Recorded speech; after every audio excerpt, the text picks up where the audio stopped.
At about 1,000 employees-ish, there starts to become a dedicated security function within that company. Maybe you have a team of 2 to 3 people that actually are like designated security practitioners.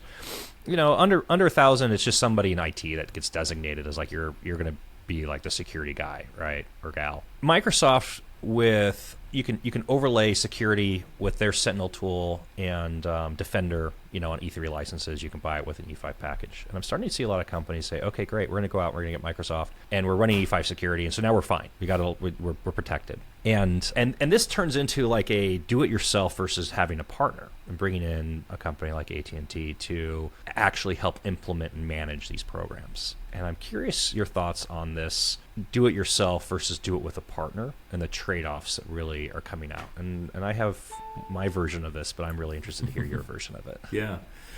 If you have the IT person that is also doing security and at sub 1,000, you might only be looking at 1 or 2 IT people. The skills aren't there.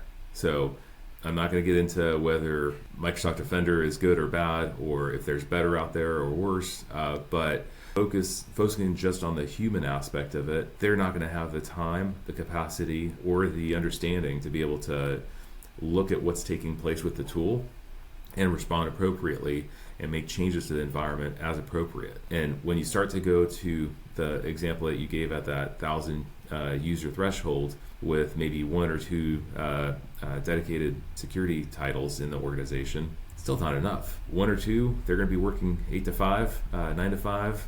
And what happens overnight when those servers are still running, those cloud workloads are still running, the businesses' customer-facing applications that they're hosting are still running, nobody's there to look at it and pay attention to it. Businesses today are more and more running 24/7, and they actually need 24/7 monitoring and response capabilities available to them, because the adversaries, they may be domestic, they may be overseas, they may be in the same or different time zones or opposings, or they're just using automation and they may be sleeping and still attacking us. So we have to be ready and defending at all times, and you can't do that with 1 or 2 or even a small army of people. And the other part of it is accountability. I personally would rather say that I had outsourced my security to one of the best MSSPs, name brand with recognition, and said we did everything that we could and we still got hit. And that's also kind of the part of reality today, but we were able to recover faster and more efficiently, and we have proof that we did all the right things. Yes, it's not what's the word? It's prudence. Prudence is the word. We were prudent in the actions that we took. And we're not negligent, right? I think those 2 words are going to start being used a lot more, especially in the public company or companies that have investors in them, in terms of what potentially happens to the board members and the executive teams. Is there personal liability? Did you act in a prudent way, or did you act in a negligent way?